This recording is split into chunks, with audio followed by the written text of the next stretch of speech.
Xavier और आज हम देखेंगे सेल बायोलॉजी एंड बायोटेक्नोलॉजी का चैप्टर। सो फर्स्टली हमें देखना है what is mean by cell. Cell हमें पता है कि it is a fundamental units of life. So अब हम सबसे पहले देखेंगे कि what is cytology. Cytology is a study of cells, हम बोल सकते हैं इसे, it's known as cytology. Next है स्टेम सेल्स।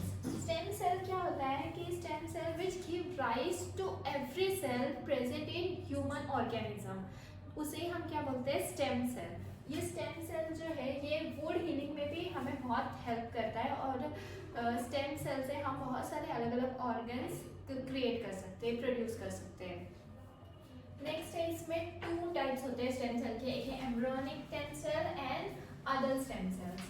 पहले तो हम देखेंगे what is mean by embryonic stem cell. Embryonic stem cells मतलब ही जो इन एम्ब्रियो होते या इन एम्ब्रियो में जो होता है उसे ही बोलते हैं एम्ब्रियोनिक स्टेम सेल, जो एम्ब्रियो में प्रेजेंट होते हैं।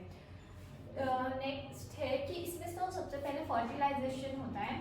फर्टिलाइजेशन हमें पता है कि एग एंड स्पर्म का फ्यूजन से जो जाइगोट बनता है, that's known as fertilisation. Next होता है इम्प्लांटेशन, जब 5th और 4th डे होता है जो एम्ब्रियो है वो इम्प्लांट हो जाता है। नेक्स्ट है अनस्पेशलाइज्ड सेल। अनस्पेशलाइज्ड सेल्स होते हैं इसमें, मतलब इनमें कोई स्पेसिफिक पर्पस नहीं होता है सेल्स का। ये सेल है जो इसमें डेवलप होंगे या ये सेल है जो ये बॉडी पार्ट में डेवलप होंगे। नेक्स्ट है इसमें 3 जर्माइनल लेयर प्रोड्यूस होते हैं एम्ब्रियो। हमने देखा था लास्ट चैप्टर में कि इन एम्ब्रियो 3 जर्माइनल लेयर्स प्रोड्यूस होते हैं, मीन्स कि 3 जब मतलब हम बोल सकते हैं उसे कि सेल लेयर प्रोड्यूस होते हैं। वो होते हैं एक्टोडर्म, मेसोडर्म एंड एंडोडर्म। ये एक्टोडर्म, मेसोडर्म एंड एंडोडर्म से हम अलग अलग बॉडी पार्ट्स जो है वो बनते हैं, जैसे कि एक्टोडर्म से नर्वस सिस्टम बनता है, मेसोडर्म से हम मसल्स एंड ब्लड वगैरह बनता है एंड एंडोडर्म से लिवर ऑर्गन्स बनते हैं। नेक्स्ट है इसमें होता है सेल डिफरेंशिएशन। सेल डिफरेंशिएशन मतलब सेल जो होती है वो सेल के एक सेल जो है वो अनदर सेल में फॉर्म होती है, उसे बोलते हैं हम सेल डिफरेंशिएशन। उसके अंदर जब एम्ब्रियोनिक सेल होता है तो आफ्टर सेल डिफरेंशिएशन ये जो एम्ब्रियोनिक सेल है वो अदर बॉडी ऑर्गन्स में प्रोड्यूस हो जाती है, या फिर अदर सेल्स में हम बोल सकते हैं उसे कि वो प्रोड्यूस हो जाती है। तो ह्यूमन में 220 डिफरेंट टाइप्स ऑफ सेल्स में ये लोग डिवाइड होते हैं, या फिर हम बोल सकते हैं कि चेंज हो सकते हैं।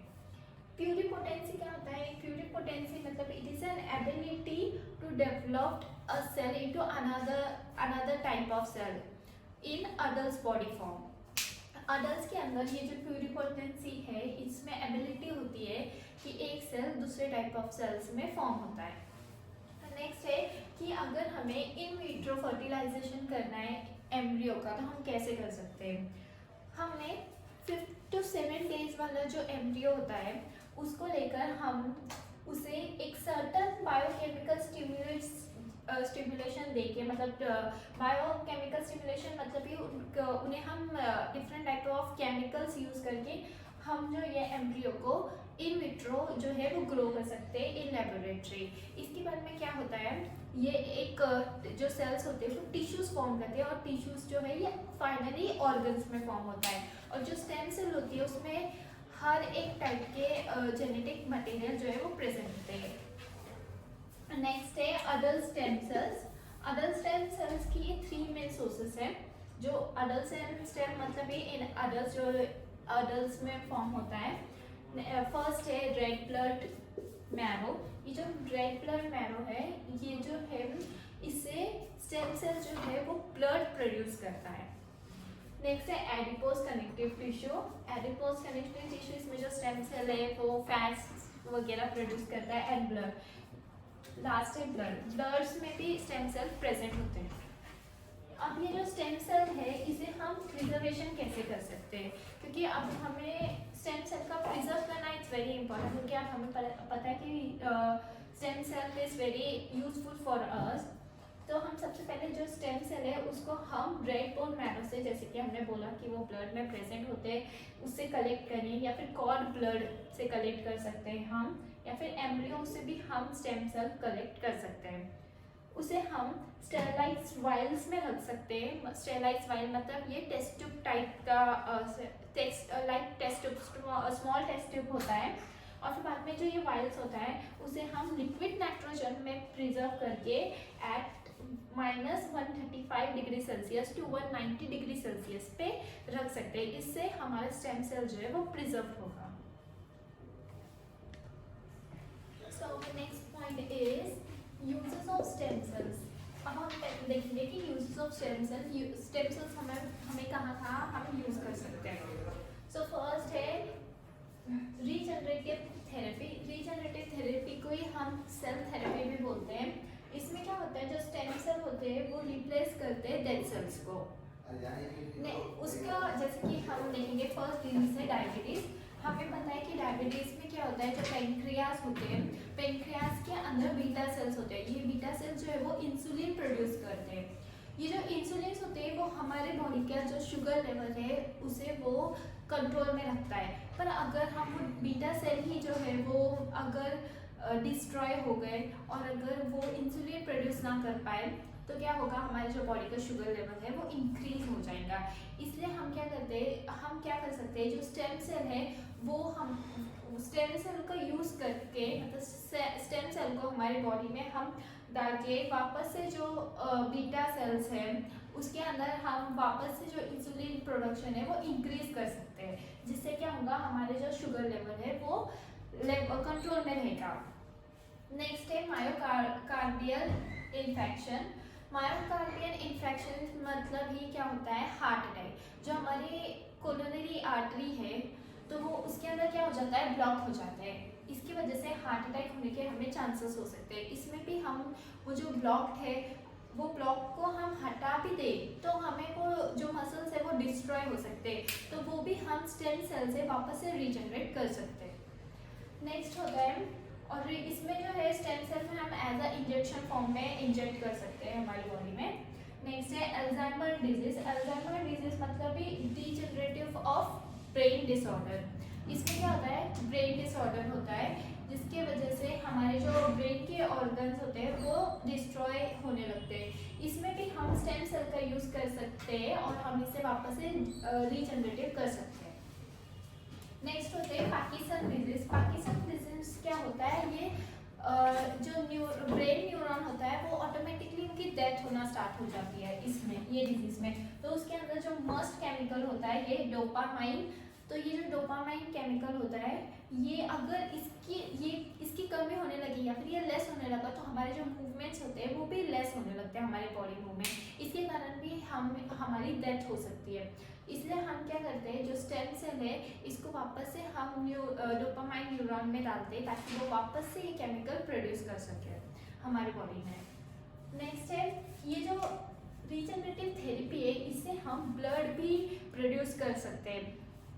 हमें पता है कि हमारा जो ब्लड है वो बोन मैरो से प्रोड्यूस होता है, इसलिए हम जो है बोन मैरो ट्रांसप्लांट कर सकते हैं। जैसे कि फर्स्ट है एनीमिया। एनीमिया ये क्या होता है, जैसे कि ब्लड की कमी, खून की कमी जो होती है वही डिजीज को हम बोलते हैं एनीमिया। ये एनीमिया में हम बोन मैरो जो है वो ट्रांसफर करके हम वापस से जो स्टेम सेल है वो न्यू बोन मैरो के वो जो न्यू स्टेम सेल है वो वापस से ब्लड प्रोड्यूस कर सकते हैं। नेक्स्ट होता है थैलासेमिया। थैलासेमिया मतलब ये जो डिजीज होता है ये डिजीज में भी हमारा जो हीमोग्लोबिन है वो लेस हो जाता है। ये भी हम जो बोन मैरो है उसको ट्रांसप्लांट करके जो स्टेम सेल्स है वो वापस से हीमोग्लोबिन प्रोड्यूस कर सकते हैं। नेक्स्ट है ल्यूकीमिया। ल्यूकीमिया मतलब जो WBC होता है हमारी बॉडी का वो इंक्रीज हो जाता है, वाइट ब्लड सेल। हम ये जो वाइट ब्लड सेल है इसे भी हम बोन मैरो ट्रांसफर करके कंट्रोल में कर सकते हैं वापस से। नेक्स्ट है ऑर्गन ट्रांसप्लांटेशन। ऑर्गन ट्रांसप्लांटेशन मतलब जैसे कि अगर हमारा कोई भी ऑर्गन है जो फेल हो जाता है तो उसमें जो है वो लेस इफिशिएंसी, या फिर कोई भी ऑर्गन है जो लेस इफिशिएंसी हो जाती है उसमें, या फिर उनके जो फंक्शन करना है वो फंक्शन करना बंद कर देता है, तो हम ऐसे में क्या कर सकते हैं, ऑर्गन ट्रांसप्लांटेशन कर सकते हैं। और ये जो ऑर्गन ट्रांसप्लांटेशन है जिसमें ऑर्गन फेल हो जाते हैं, इसके जो है ये सब रीजंस है, जैसे कि एजिंग होना या फिर इन्फेक्शंस होना या फिर कोई डिसऑर्डर हो जाना या फिर एक्सीडेंट हो जाना, इसके कारण हमारे बॉडी के जो ऑर्गन्स है वो वर्क करना बंद कर देते हैं। हम जो ट्रांसप्लांटेशन है उसे करके हम वापस से जो है हमारा जो बॉडी के जो ऑर्गन्स है उसे वापस से हम रीजनरेटिव कर सकते हैं।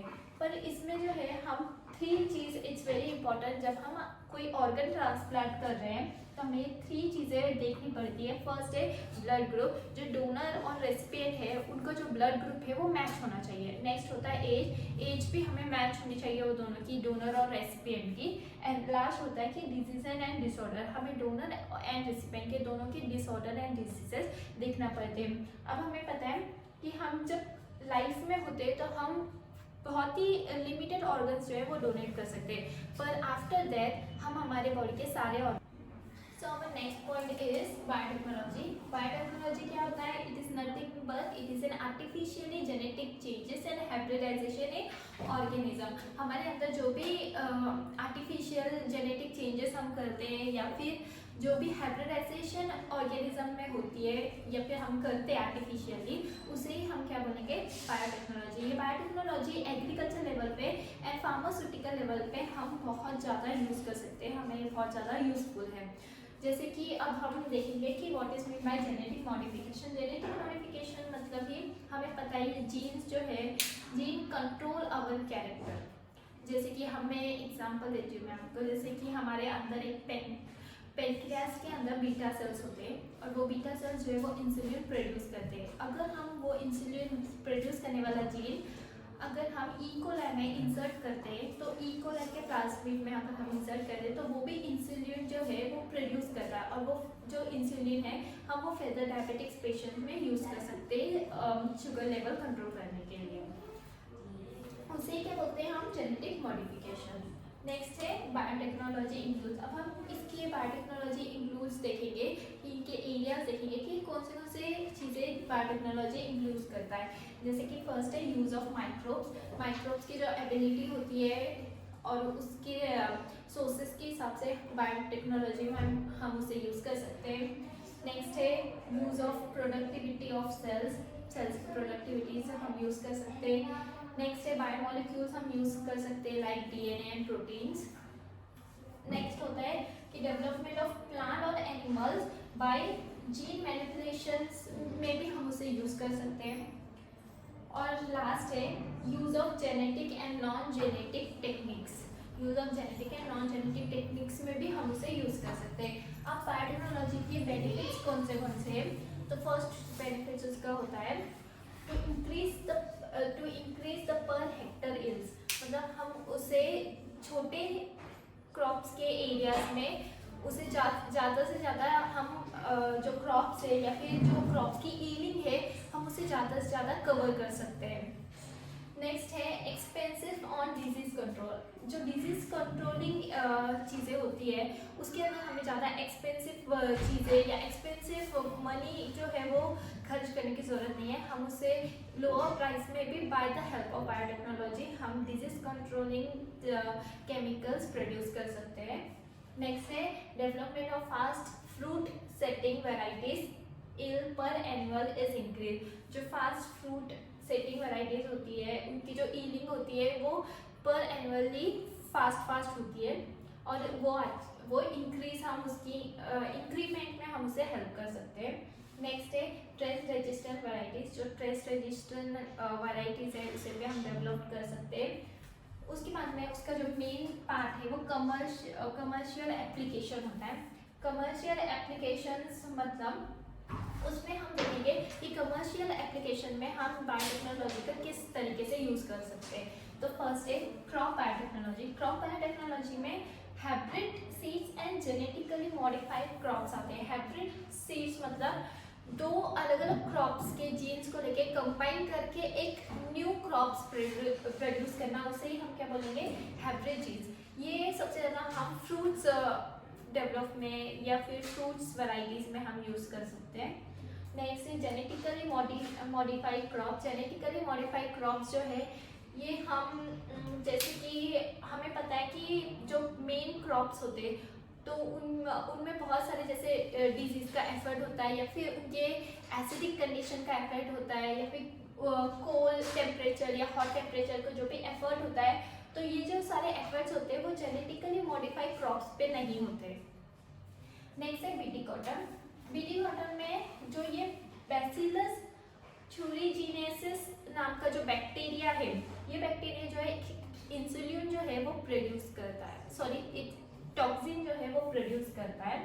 वही टॉक्सिन हम जो है कॉटन के अंदर, कॉटन की जीन में हम इंसर्ट कर सकते हैं। वो टॉक्सिन से क्या होता है, जो भी कॉटन के ऊपर जो बॉल वॉर्म्स होते हैं, जो कीड़े होते हैं, वो कीड़े अगर वो कॉटन को डिस्ट्रॉय करने आते हैं या फिर खाने आते हैं, तो वो लोग वो कर नहीं पाते, उनकी तभी डेथ हो जाती है। क्योंकि हमने क्या किया है, बैसिलस थरिंजीनस के जो टॉक्सिन प्रोड्यूसिंग का जो जीन है, वही हमने क्या किया है, कॉटन में इंसर्ट किया है। नेक्स्ट है पीटी ब्रिंजल। पीटी ब्रिंजल में भी हम यही क्या बोल सकते हैं, हम इसे बैसिलस थरिंजीनेसिस, हम यही बैक्टीरिया को यूज़ करते हैं और हम ब्रिंजल के अलग अलग वैरायटीज फॉर्म कर सकते हैं। नेक्स्ट है गोल्डन राइस। गोल्डन राइस में हमें पता है ये जो बीटा कैरोटीन होता है, ये बीटा कैरोटीन जो है ये हमें विटामिन ए सोर्स देता है। तो जो गोल्डन राइस होते हैं, तो हम क्या कर सकते हैं, जो बीटा कैरोटीन प्रोड्यूसिंग जो जीन है, ये हम अलग अलग वैरायटी के ऑफ राइस के अंदर हम इंसर्ट या फिर इंट्रोड्यूस कर सकते हैं, जिसके कारण वो राइस कंज्यूम करने से हमारे अंदर ऑटोमेटिकली विटामिन ए की डेफिशिएंसी ना रहे। नेक्स्ट है herbicide tolerant plants. Herbicide tolerant plants क्या होते हैं, ये ऐसे प्लांट्स होते हैं, हेर्बिसाइड टॉलरेंट प्लांट्स मतलब अभी हमें पता है कि प्लांट्स के जो भी अनवांटेड क्रॉप्स के जो बाजू में जो भी प्लांट्स होते हैं, जो अनवांटेड प्लांट्स होते हैं जिसे हम वीड्स बोलते हैं, तो या फिर जो भी बैक्टीरिया होते हैं जो हमें नहीं चाहिए, तो जो ये जो चीज़ें हैं वो हम हेर्बिसाइड से जो है वो किल कर सकते हैं। पर ये जो हेर्बिसाइड्स होते हैं वो जो मेन क्रॉप होता है उसे भी वो किल कर सकता है, इसलिए हम क्या करते हैं, उसकी जगह पे हेर्बिसाइड टॉलरेंट प्लांट्स यूज़ करते हैं, ताकि जो हेर्बिसाइड्स है वो जो मेन क्रॉप्स को डिस्ट्रॉय ना कर सके। नेक्स्ट है बायो फर्टिलाइजर। अब हमें पता है बायो फर्टिलाइजर मीन्स ऐसे बैक्टीरिया जो प्लांट्स को न्यूट्रिएंट्स प्रोवाइड करते हैं, जैसे कि राइबोसोम हो गया, एक्टोबैक्टर हो गया। ये क्या करते हैं, नाइट्रोजन फिक्सेशन एंड फॉस्फेट सोल्युबलाइजेशन में हेल्प करते हैं, जिसके कारण क्या होता है, प्लांट्स के अंदर ऑटोमेटिकली न्यूट्रिएंट्स वगैरह जो है वो प्रोड्यूस होते हैं। नेक्स्ट है एनिमल हस्बेंड्री। ये एनिमल हस्बेंड्री के 2 टाइप्स होते हैं, artificially insemination, embryo transfer. Artificially insemination means क्या होता है, जो एक्सोटिक बुल होते हैं उनका सीमेन जो है वो इंडियन काउ में इंसर्ट करना और उसके द्वारा एक हाइब्रिड बेबी जो फॉर्म होता है उसे ही हम क्या बोलते हैं, आर्टिफिशियल इंसेमिनेशन। एंड नेक्स्ट है एम्ब्रियो ट्रांसफर। एम्ब्रियो ट्रांसफर मतलब पेट्री प्लेस में हम बहुत सारे जो एम्ब्रियो है वो प्रोड्यूस कर सकते हैं, और वो सारे एम्ब्रियो जो है हम अलग अलग काउस में ट्रांसप्लांट कर सकते हैं। इसके कारण भी हमें डिफरेंट टाइप्स के ऑफ वैराइटीज मिल सकते हैं। तो इसके ये जो एनिमल हस्बेंड्रीज का जो हम ये 2 टाइप्स करते हैं, ये इसलिए इम्पोर्टेंट है क्योंकि उसके अंदर की जो मिल्क होती है, जो मिल्क की क्वांटिटी या क्वालिटी है वो ऑलमोस्ट इंक्रीज होती है और वो अच्छी हो जाती है। इसलिए हम ये 2 टाइप्स के एनिमल हस्बेंड्री, ये जो एनिमल हस्बेंड्री के जो 2 टाइप्स है ये हम यूज़ करते हैं।